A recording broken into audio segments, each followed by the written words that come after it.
इतनी सी बात। तो मैया ने कहा, अरे बाबा इसके लिए 4 चक्कर कटवा लिए, ये पहले ही कह देता। इतनी सी बात तो कहनी थी कि गुड़ मत खाया कर, गुड़ से पेट खराब हो जाता है, तो पहले ही चक्कर में कह देते। तो मैया से उस बाबा ने कहा, अरे मैया 1.5 महीने में मैंने खुद गुड़ खाना पहले छोड़ा है। 1.5 महीने में मैंने खुद पहले गुड़ खाना छोड़ा है, तब तो मैंने उसको कहने का अधिकारी बना हूं। लोगों को ठाकुर जी की कथाएं कितनी होती हैं, लेकिन प्रभाव क्यों नहीं पड़ता? इसलिए नहीं पड़ता साहब के वो जो उपदेश कर रहा है वो लक्षण उसमें खुद में नहीं है। अगर खुद में लक्षण आ जाए तो फिर जीव को सामने वाले के पर बुद्धि पर प्रभाव पड़ेगा ही।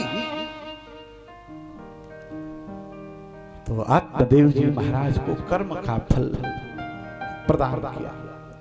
कर्म का फल प्रदान करने के बाद कहा कि इसको अपनी पत्नी को देना, तेरे पुत्र की प्राप्ति होगी। और फल को ले जा करके आत्मदेव की पत्नी का नाम था धुंधली। बुद्धि पर जब धुंधकार माया का प्रभाव चढ़ जाता है तो फिर आत्मदेव भी संसारी हो जाता है। हमारी बुद्धि ईश्वर अंश जीव अविनाशी, चेतन अमल सहज सुखराशि। बूंद परत भा ढाबर पानी, जिम जीवे माया लपटा। आकाश मार्ग से शुद्ध बूंद गिरती है और जमीन पर पड़ते के साथ ही वो बूंद उस धूल में आकर के मिल जाती है। ऐसे ही संसार से जब जीव चलता है तो शुद्धात्म होता है, और संसार में आने के बाद उस जीव पर माया का आवरण चढ़ जाता है। धुंधली को दिया, धुंधली ने देखी बुद्धि। धुंधली क्या है? जिसकी बुद्धि नकारात्मक हो, जो हमेशा नकारात्मक सोचता हो, जिसकी सोच नेगेटिव हो गई। सोच हमेशा पॉजिटिव रखो, क्योंकि तुम जैसी सोच रखोगे वैसे कर्म बनेंगे। मन से बुद्धि, सोच से क्या बनता है? मन, मन से बुद्धि, बुद्धि से चित्त, चित्त से चिंतन, चिंतन से संस्कार, और संस्कार से जीवन। इसलिए सोच में कभी भी अपवित्रता मत लाओ। सोच ऊंची रखो, पवित्र सोच रखो, आचरण भी पवित्र होगा। धुंधली विचार करने लगी कि जंग ये कैसा फल लेकर के आए हैं। कभी पेट में मैंने खाया तो मैंने ऐसा कभी अनुभव तो किया नहीं कि जब माताएं बालक घर में आता है तो पेट में बच्चे के आने के बाद भूख कम लगती है। जरा सा तीखा भोजन कर ले तो फिर जलन मचने लगती है। ये अनुभव के बिना कोई व्याख्या है मेरी तो। लेकिन धुंधली विचार करने लगी कि पेट बड़ा हो जाएगा, मैं चल नहीं पाऊंगी, और किसी दिन ऐसा हो जाए कि घर में आग लग जाए, शॉर्ट सर्किट हो गया और आग लग गई, सब लोग भाग गए और मैं तो जल के मर जाऊंगी। उस फल को क्या किया देखो, ये है भाग्य। सब कुछ होते हुए भी न मिले। एक भिखारी, भगवान शंकर और पार्वती जी जा रहे थे, अंधा, पत्नी को दिखाई देता था। दोनों जने भिक्षा मांग करके लाते थे, पेट भी नहीं भरता था, भूखे रहते थे। भगवान शंकर से पार्वती महारानी ने कहा इसको कुछ दे दो, कल्याण हो जाए, बहुत भूखी है। भगवान ने कहा इसके भाग्य में नहीं है, कैसे दे दूं? उसने कहा भाग्य में नहीं है, आप तो कहे, आपका तो सूत्र है कि भागे मेट सके त्रिपुरारी, आप तो भाग्य को भी मेट सकते हो तो कर दो। भगवान ने क्या किया, एक सोने का हार जमीन पर पटका और पटक करके दोनों जने वो बगल में मुड़े खड़े हो गए और पत्नी और वो पति दोनों जने पति अंधा, पत्नी को दिखाई नहीं देता था। तो जहां हार पड़ा हुआ था, दोनों जने विचार करने लगी। पत्नी ने कही, देखो एक बात बताओ, आपको तो दिखाई नहीं देता और मुझे भी दिखाई नहीं दे, तो फिर हम कैसे चलेंगे, जरा देखें। लो माने कि चल के देख ले। और जहां हाथ पड़ा था वहीं से आंखें बंद कर ली और आगे चल गए। हार रह गया पीछे और वो निकल गई आगे। भगवान शंकर ने कहा, देख इसके भाग्य में नहीं था, तो आंखें भी अपने आप इसने ऐसी प्रवृत्ति बनी कि आंखें भी बंद कर दी। क्या करूं, भाग्य का। और असली बात, ठाकुर जी जीव का हित करना चाहते हैं। एक सहेली उसकी रहा करती थी, तो उस फल को दे दिया उसको, और उसके बालक होने वाला था, उससे कहा कि तू जब बालक पैदा हो जाए तो मुझे प्रदान कर दे। आत्मदेव जी शाम को आए तो पेट पर कपड़ा बांधा और बड़ा सा पेट करके धुंधली बैठी। आत्मदेव जी ने कहा, धुंधली जरा पानी देना, पैर धोकर हम अभी भजन करके आया हूं, भोजन कराना। तो धुंधली ने कहा, मेरे से नहीं होता। क्या हो गया? माने आपने जब से फल खिलाया मेरा पेट इतना हो गया एक दिन में। हाँ, उसने आत्मदेव जी ने कहा कि 4-4 6-6 महीने मैं आऊंगा, पता नहीं चलता, तेरे आज ही तो।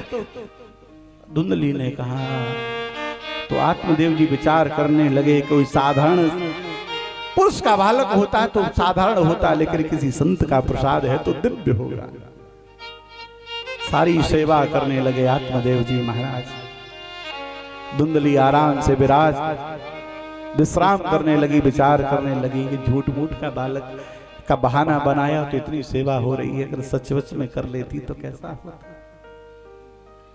और थोड़े दिनों के बाद उसकी सहेली के कोई बालक पैदा हुआ और उसको ला करके दे दिया, और जो फल था उसको गाय को खिला दिया।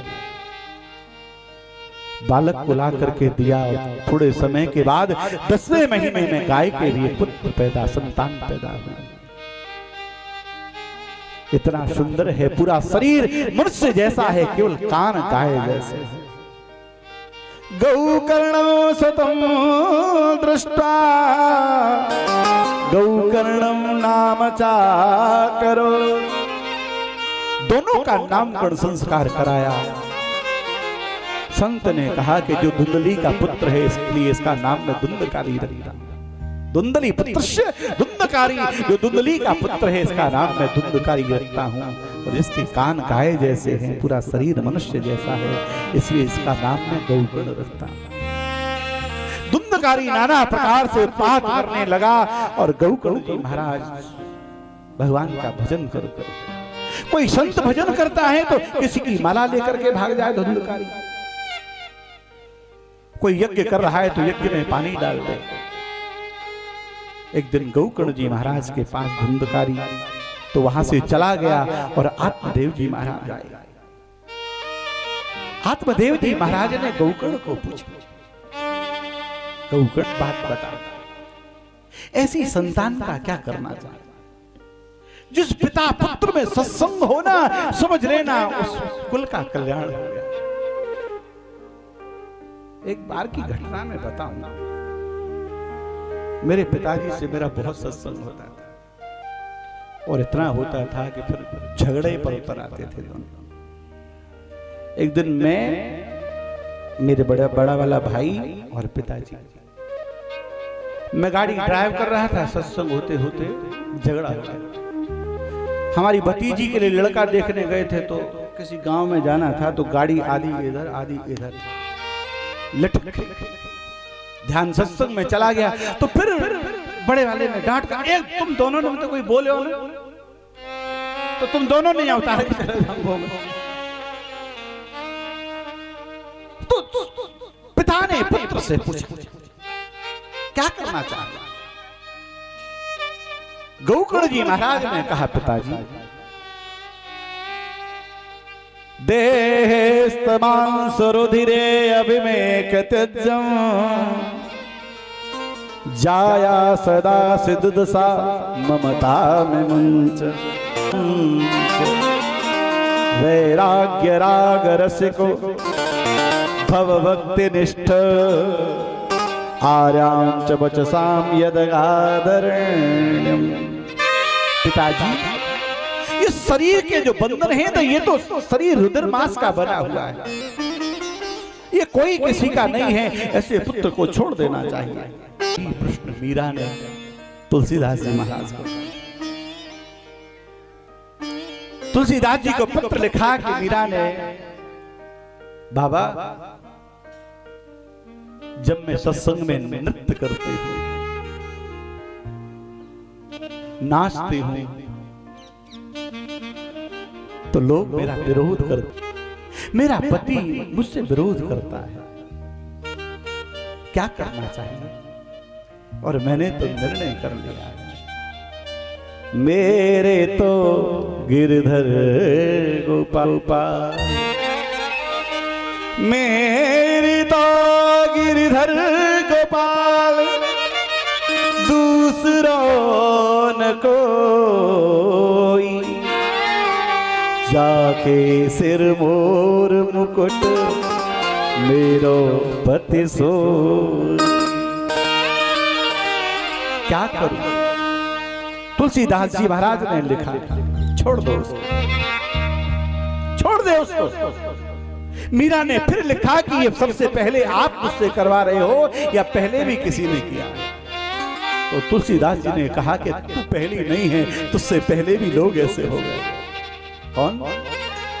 तजो पिता प्रहलाद, विभीषण बंधु भरत महतारी, गुरुबल तजो कंत ब्रजवन तन, भय मुद मंगलकारी, जाके प्रियान राम बेदेही, जाके प्रियन राम बेदेही, तजहु ताहि कोटि बैरी सम, यद्यपि परम सने। जिसको परमात्मा प्रिय नहीं हो, वो कितना भी तुम्हारा प्रिय, उसको छोड़ देना चाहिए। किसने किसको छोड़ा? तजो पिता प्रहलाद, प्रहलाद जी महाराज ने अपने बाप को छोड़ दिया। विभीषण बंधु, विभीषण जी महाराज ने अपने भाई रावण को छोड़ दिया। भरत महतारी, भरत जी महाराज ने अपनी मां को छोड़ दिया। तजो पिता प्रहलाद, विभीषण बंधु भरत महतारी, गुरुबल तजो कंत ब्रजवन तन, भय मुद मंगलकारी।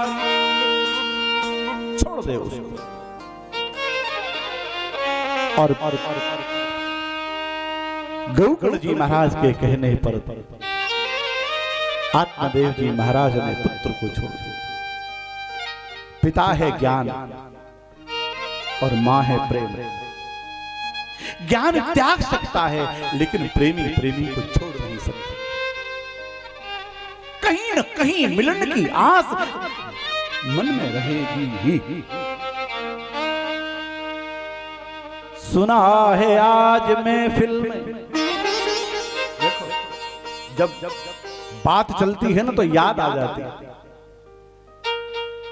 सुना है आज महफिल में बड़ी रफ्तार जड़ी होगी, लेकिन मुंह से वो निकलेगा जो दिल में भरी हो। लेकिन मुंह से वो निकलेगा जो दिल में भरी होगी। आत्मदेव जी चले गए, लेकिन मां बेटे को नहीं छोड़ा। मां तो नाम ही परम पवित्र। मां नाम सुनते के साथ ही प्रेम पैदा होता है। देखो एक प्रमाण, भगवान राम जब विश्वामित्र जी महाराज के साथ गए, ताड़का का वध किया, सुबाहु को मारा। जनकपुर की तरफ जब जाने लगे ना, तो रास्ते में एक पत्थर की शिला दिखाई दी। उस पत्थर की शिला को देखकर भगवान राम ने पूछा विश्वामित्र जी महाराज को, दादा ये कौन है? विश्वामित्र जी महाराज ने कहा, राघव ये अहिल्या है बेटा। रोने लगे, आंखों से आंसू गिरने। विश्वामित्र जी ने राम को देखा कि राम की आंखों में आंसू। भगवान राम से विश्वामित्र ने कहा कि राघव क्या हुआ, तेरी आंख में आंसू कैसे? जंगल में रहते रहते थक गया क्या? तू तो राजा है बेटे, तुझे अवध की याद आ रही है क्या? भगवान राम ने विश्वामित्र को फिर कहा, दादा बताओ ना ये कौन है? भगवान राम से विश्वामित्र ने कहा, राघव गौतम रार श्राप बस उपल देह धरि धीर, चरण कमल रज चाहती कृपा करो रघुवीर। ये गौतम की स्त्री अहिल्या है। जब भगवान राम ने कहा, सुना कि अहिल्या है, तो भगवान राम ने कहा, महाराज गुरुदेव जब आपने अहिल्या बोला ना तो मुझे ऐसा लगा कि आप कौशल्या बोलने वाले। मिलता जुलता सा नाम सुनकर मुझे मेरी मां की याद आ गई। भगवान राम भी आंखों में आंसू भरकर रोने लगे। वो कृष्ण योगेश्वर मथुरा में अटारी पर चढ़कर के अपनी यशोदा मां की याद में रोता है। ऐसा नाम है मां। एक बहुत सुंदर सा सूत्र दो कि 4 प्रकार के पुत्र होते हैं। उत्तम प्रकार का पुत्र वो है जो माँ बाप बोले नहीं, बिना कहे उनकी आज्ञा का पालन करे, वो उत्तम प्रकार का पुत्र। बिना कहे मन की बात को समझकर उनकी आज्ञा का पालन करे, वो पुत्र उत्तम पुत्र। दूसरे प्रकार का पुत्र वो है जो माँ बाप कहें और सर झुकाया और सर झुका करके आज्ञा का पालन कर दे, वो दूसरे प्रकार का। तीसरे प्रकार का पुत्र वो है जो न कहने पर और न श्रद्धा से अवहेलना से आज्ञा का पालन करता है, वो तीसरे प्रकार का पुत्र। रोज बाप कहे मुझे रामायण का पाठ करने में दिक्कत होती है, मेरा चश्मा टूट गया है, जरा ठीक करा देना। रोज कहे। एक दिन बेटा नाराज होकर कहे, लो आज आपकी आफत काट ही देता हूं, चश्मा बनवा ही देता हूं, वो तीसरे प्रकार का पुत्र है। चौथे प्रकार का पुत्र वो है जो न अवहेलना से, न श्रद्धा से, न घृणा से, जो अपने माँ बाप की आज्ञा का पालन नहीं करता, ऐसे व्यक्ति को पुत्र कहलाने का अधिकार नहीं। जिसके माँ बाप के बेटे के एक संतान के होते हुए अगर माँ बाप की आंख में आंसू आ गए, समझ लेना आसी समय आपके सारे पुण्य समाप्त हो गए। भगवान राम को जब वनवास हुआ कि कहीं ने 14 वर्ष का वनवास मांगा, तो भगवान दशरथ जी महाराज जमीन पर गिर पड़े, रोने लगे। दौड़ कर गए। भगवान राम ने दशरथ जी महाराज को कहा, पिताजी जिसका एक बेटा और एक बेटे के होते हुए माँ बाप रोए, ऐसे बेटे को तो मर जाना चाहिए।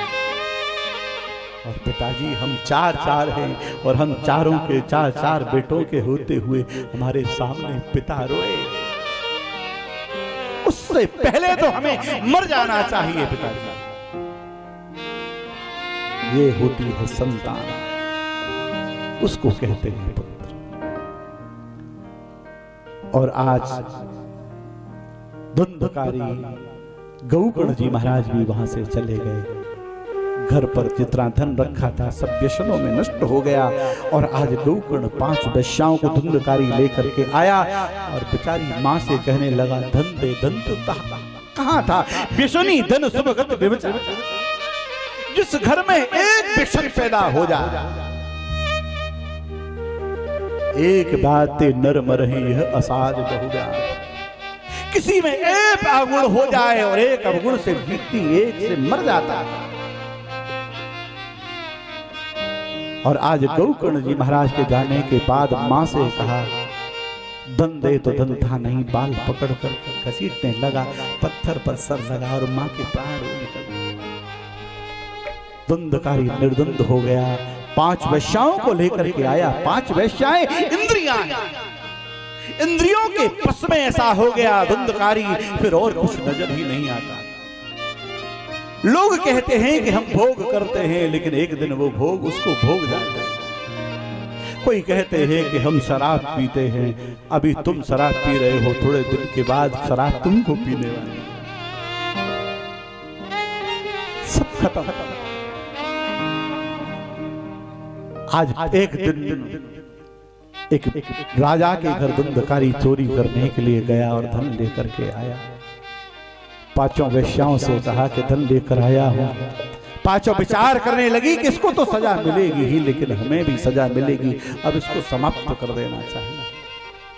एक ने एक पैर, एक ने एक पैर, एक ने एक हाथ, एक ने एक हाथ, एक ने गला दबाया, खटिया पर बांध लिया और गरम गरम कोयले बुखार बंद में डाले, प्राण निकल।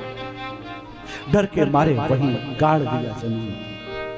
थोड़े दिनों के बाद सब शांति हो गई ना, तो सब लोग पूछने लगे धुंधकारी कहां गया, धुंधकारी कहां गया। वेश्याएं भी चली गई वहां से। एक दिन गौकर्ण को याद आया, जननी जन्मभूमिश्च स्वर्गादपि गरीयसी। गौकर्ण ने जाकर के धुंधकारी का पिंड दान किया। हरिद्वार में गया पिंड दान किया और अपनी जन्मभूमि की याद गौकर्ण को आई। कितना भी आनंद हो, लेकिन अपनी जन्मभूमि से बढ़कर कोई अच्छा नहीं लगा। एक बार धर्मराज से यक्ष ने प्रश्न किया, महाराज सुखी कौन है, कौन सुखी है? धर्मराज युधिष्ठिर ने कहा, महाराज जो कभी परदेश न गया हो और जितना मिले उसको खाने के बाद सो जाता हो, वो व्यक्ति सुखी है, बाकी सब दुखी है। जितना मिले उसको खाने के बाद शांति से नींद आ जाए और कभी परदेश न गया हो। हम लोग बड़ा सीना चौड़ा करके कहते हैं कि मेरा बेटा वहां पोलैंड में है, मेरा अमेरिका में है, मेरा मॉरिशस में है, लेकिन किसी दिन याद करना, पूछना उससे। किसी दिन दीपावली का त्योहार हो, तुम्हारे घर में दीपावली मन रही हो और वो अकेला हो, तुम्हारे घर में दीपक जल रहे हो और वो कोने में खड़ा खड़ा कैसा रोता है, वो तो वही जाने। हम लोगों को लगता है, लेकिन जो परदेश जाते हैं उन्हें अपनी जन्मभूमि की जब याद आती है और कोई दिखाई नहीं देता तो कोने में खड़ा खड़ा रोता है। जननी जन्मभूमिश्च स्वर्गादपि गरीयसी। अपनी मां और अपनी जन्मभूमि। गौकर्ण जी आए, घर पूरा फूट गया। आसन बिछाया, लोगों ने कहा हमारे घर चलो, पक्का घर है। नहीं नहीं, यहाँ मेरी यादें बसी है, यहाँ बैठकर मैं अपनी माँ के साथ खेला हूं। आसन पर बैठे भजन करने लगे। रात्रि के 12 बजे धुंधकारी कभी बैल का स्वरूप बनाता है, कभी बकरा बन जाता है। भजन करने नहीं देता तो हाथ में जल लिया भगवान। गौकर्ण जी ने हाथ में जल लेकर के मंत्रोच्चारण करके जो जल छिड़का, गौकर्ण के सामने धुंधकारी खड़ा हो गया। कौन हो तुम? गौकर्ण जी महाराज से धुंधकारी ने कहा, भैया अहम भ्राता तुदीयोस्मि, अहम भ्राता तुदीयोस्मि, धुंधकारी नामकम सुखीयं नैव्यदोषेण ब्रह्महत्यनाशितं मया। भैया मैं आपका भाई हूं धुंधकारी। गौकुड़ ने कहा कि मैंने गया में जाकर तेरा पिंडदान किया, हरिद्वार में पिंडदान किया, अभी भी तेरा कल्याण नहीं हुआ। गौकुड़ से धुंधकारी ने कहा भैया अगर मैं छोटा मोटा पापी होता तो तर गया होता, मैंने तो अपनी मां की हत्या की। रोने प्रेत योनि को प्राप्त हुआ है, पूरा शरीर पूरा है, भूख पूरी लगती है, लेकिन कंठ में छेद इतना है जैसे सुई की नोक होती। धुंधकारी ने कहा भाई भूख लगती है, प्यास लगती है, जिंदगी अब उदास लगती, सब कुछ खत्म हो गया। जिंदगी खत्म हुई तो जीने का ढंग आया, जिंदगी खत्म हुई तो जीने का ढंग आया, और सुमा जब बुझ गई तो महफिल में रंग आया। जिंदगी खत्म हो जाती है तब होश आता है, अरे यार क्या कर दिया। जीवन मौत का खेल है पगले, हो जीवन मौत का खेल है पगले, काहे करो ना धोना, जितनी चाबी भरी राम ने उतना चले खिलौना। बोलो राम राम राम, बोलो राम राम राम, बोलो राम राम राम, बोलो राम राम राम। जीवन मौत का खेल है पगले, काहे करो ना धोना, जीवन मौत का खेल है पगले, काहे करो ना धोना, जागी भरी शाम इतना चले खिलौना। बोलो राम राम राम, बोलो राम राम राम, राम राम। जीवन मौत का खेल है पगले, जीवन मौत का खेल है पगले, आगे करो ना धोना, जितनी चाबी भरी राम ने उतना चले खिलौना। राम राम राम, बोलो राम राम राम, हाँ बोलो राम राम, बोलो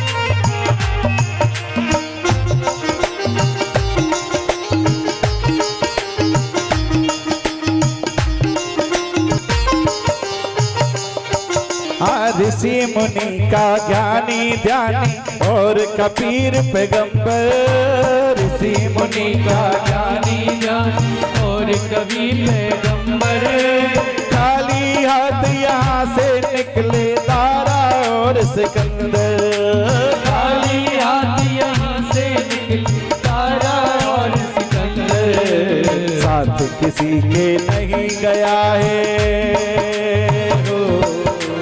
साथ किसी के नहीं गया है, ये चांदी और सोना, जितनी चाबी भरी राम ने उतना चले खिलौना। बोलो राम राम राम, बोलो राम राम राम, बोलो राम राम राम, बोलो राम राम राम, बोलो राम राम राम, बोलो राम राम राम, बोलो राम राम राम, बोलो राम राम राम।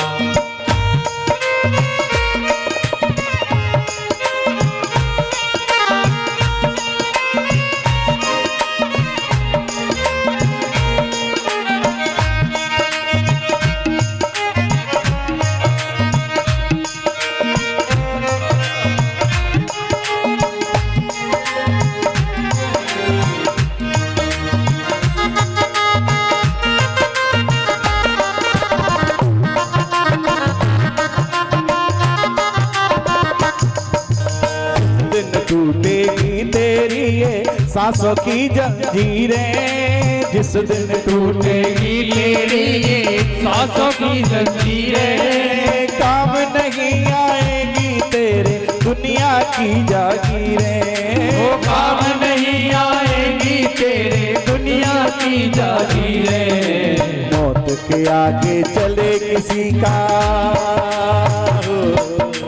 मौत के आगे चले किसी का ना कोई जादू टोना, जितनी चाबी हरी राम ने उतना चले खिलौना। बोलो राम राम राम, बोलो राम राम राम, बोलो राम राम राम, राम राम राम।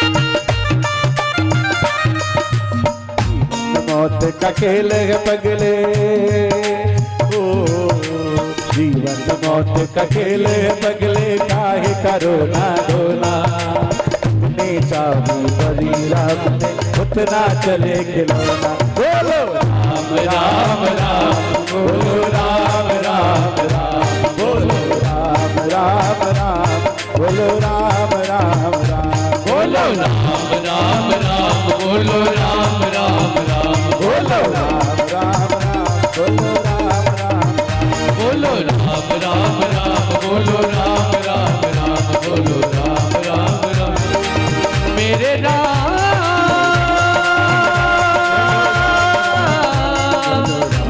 मेरे राम।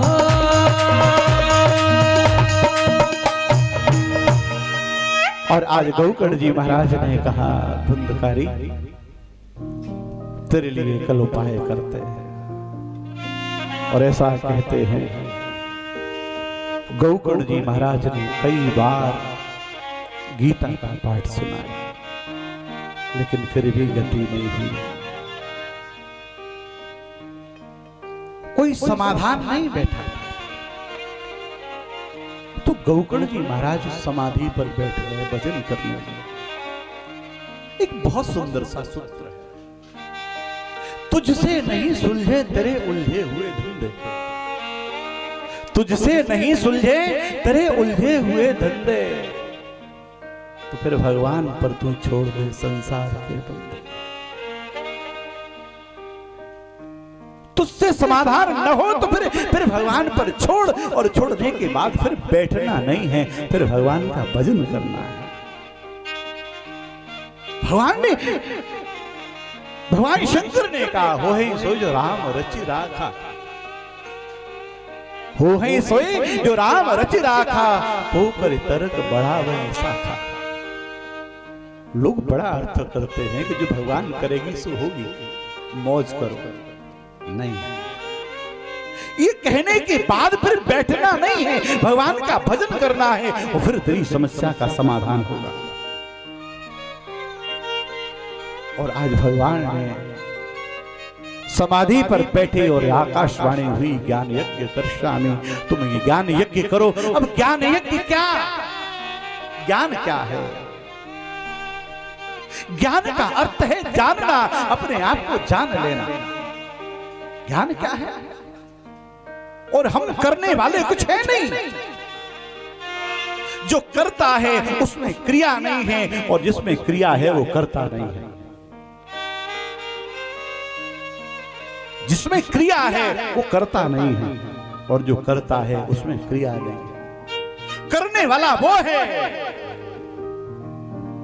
हम तो केवल कठपुतली हैं। ये लाइट कहे कि मैं इतनी रोशनी दे रही हूं, इतना प्रकाश फैला रही हूं, जरा स्विच ऑफ करके देखो, फिर कहो अब जल के दिखा।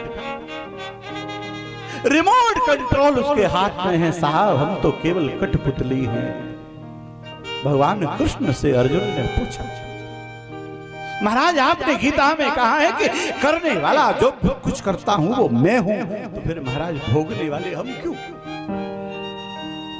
आप ही करते हो, आप ही सब कुछ करने वाले हो, तो फिर भोगने वाले हम कैसे? तो भगवान ने कहा बस यही गलती करता है लोग कि अपने आप को कर्ता समझ बैठता है, सोचता है कि मैं करने वाला मैं हूं, इसलिए उसको कर्तापन का अहंकार हो जाता है और फिर उसका फल भोगना पड़ता है। भगवान कहते हैं आकाशवाणी के बाद फिर श्रीमद् भागवत वाचनम कुरु, फिर भागवत की कथा हुई और 7 गांठ का बांस पीछे गाड़ा गया और धुंधकारी से कहा कि इस बांस में बैठ। ये 7 ग्रंथियां 7 गांठें हमारे शरीर के जो चक्र हैं मूलाधार से और ब्रह्मरंध्र तक एक एक एक एक ग्रंथि जीव की टूटती चली जाए। एक बात विचार करिए, जिस कथा के द्वारा निर्जीव वस्तुओं की गांठें चटक सकती हैं, तो क्या जीव परमात्मा की कथा हमारा कल्याण नहीं कर सकती? ठाकुर जी की धुंधकारी सामने प्रकट हुआ और आज 4 भुजाएं लेकर के धुंधकारी भगवान के गौकर्ण जी के सामने प्रकट हुआ। जो जाने ते देहु जनाई और जाने तुम्हें हो जाए। जो परमात्मा को जान जाता है ना, वो परमात्मा का ही हो जाता है। सो अहम जो वो है, फिर वो स्थिति तब पैदा होती है। और आज गौकर्ण जी महाराज के सामने 4 भुजाएं लेकर प्रकट हुआ और आकाश मार्ग से विमान आया और विमान में बैठ करके वो धुंधकारी ठाकुर जी के धाम को गए।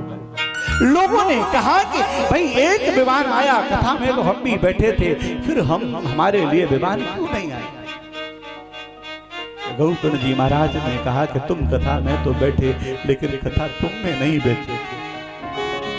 कथा सुनने के बाद जीवन में परिवर्तन आना चाहिए।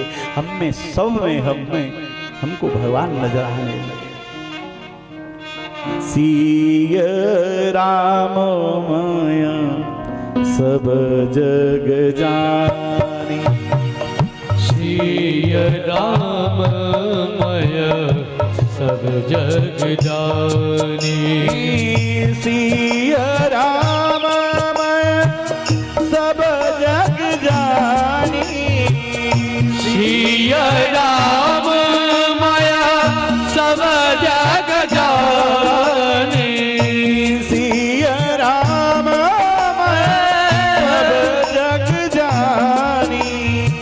करहु प्रणाम जोरे जोग पानी, करहु प्रणाम जोरे जोग पानी, करहु प्रणाम जोरे जोग पानी। ओ करहु प्रणाम जोरे जोग पानी। सब में हमें परमात्मा नजर आने लगे, तब तो कथा का सार है। नहीं तो एक सेठ ने देखो एक बहुत सुंदर बात, एक भगवत भक्त था। भगवत भक्त ने पीतल की मूर्तियां बनाई। पीतल की मूर्ति बनाई 20 किलो 2 मूर्ति और बाजार में लेकर के रखी। बहुत सुंदर कलाकार था और जाकर के दोनों मूर्तियों को रखा तो लोग देखने आए। बहुत सुंदर मूर्ति, वजन 20 किलो, दोनों की आकृति एक जैसी। लोगों ने पूछा इसकी कीमत क्या? तो उसने कहा ये सीधे हाथ पर जो रखी है ये 5000 की, और जो उल्टे हाथ पर रखी है ये 50,000। उसने कहा कि क्या अंतर है दोनों में? वजन कितना? 20 किलो। स्वरूप कैसा? एक जैसा। आंखें, मुंह, शकल सब कुछ एक जैसी, पॉलिश। लोग दंग रह रहे, मूर्ति एक जैसी, लेकिन एक 5,000 की, एक 50,000 की। एक आया व्यक्ति, उसने पूछा कि भाई इन दोनों मूर्तियों में अंतर क्या है? तो कहा कि आप देखकर बताओ। मेरे लिए एक 5,000 की, एक 50,000 की। उस संत ने क्या किया, एक रस्सी ली हाथ में, और रस्सी लेने के बाद उसको ऐसे बटा, और बटने के बाद कान में डाली, और कान में डालने के बाद इधर से डाली और इधर से पार निकल गया। उस संत ने कहा इसकी कीमत 5,000। वही रस्सी दूसरी मूर्ति में डाली, और वो मूर्ति डालते के साथ ही वो रस्सी डाली और अंतःकरण में भीतर उतर गई, भीतर उतरी। इसकी कीमत 50,000। यही सार है साहब कथा।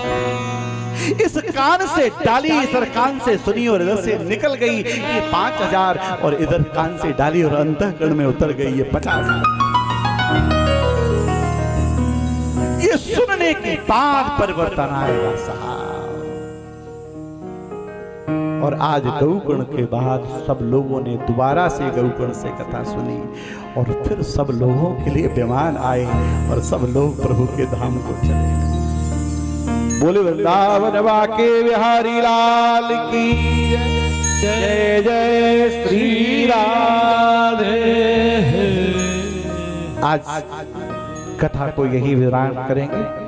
कल ठीक 3 बजे ठाकुर जी की कथा प्रारंभ होगी, और 6 बजे तक ठाकुर जी की कथा का समय है। आप समय से पदार्पण करें। आज पहला दिन था, आप लोग भी कलश यात्रा में थक गए होंगे कुछ व्यवस्थाओं के कारण, लेकिन कल से ठीक 3 बजे से ठाकुर जी की कथा का प्रारंभ। आप 2 मिनट प्रभु नाम संकीर्तन, फिर कथा का विश्राम। हरे रामा रामा राम सीता राम राम रामा, हरे रामा राम राम सीता राम राम राम, हरे रामा रामा राम सीता राम राम राम, हरे रामा राम राम सीता राम राम राम, हरे रामा रामा रामा हरे हरे। हरे कृष्णा कृष्णा कृष्णा हरे हरे, हरे रामा मीठी मीठी तालियां रामा रामा हरे रामा हरे रामा राम रामा हरे हरे, हरे कृष्णा कृष्णा कृष्णा हरे हरे, हरे रामा हरे रामा राम रामा हरे हरे, हरे रामा राम रामा हरे हरे, हरे रामा हरे रामा राम रामा हरे हरे, हरे कृष्णा हरि बोल, हरे कृष्णा प्यारे कृष्णा कृष्णा हरे हरे।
राम राम हरे हरे हरे राम राम राम हरे हरे हरे कृष्णा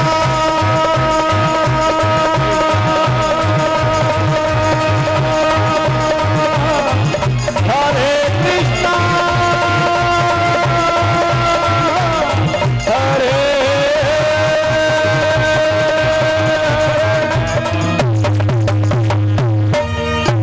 बोले वृंदावन बाके बिहारी लाल की जय जय श्री राधे।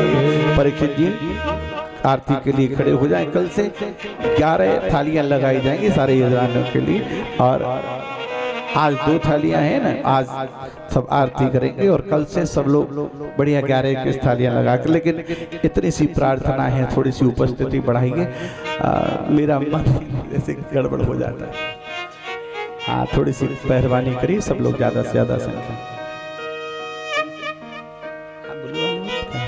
बोले वृंदावन बाकी बिहारी लाल की जय जय श्री राधे। देखो एक बात तो लगती है कि जब हमारा छोटा भाई बड़ा हो गया है, नहीं समझदार हो गया है, पिता से प्रसन्नता होती है, अच्छी बात है। बोले वृंदावन बाकी बिहारी लाल।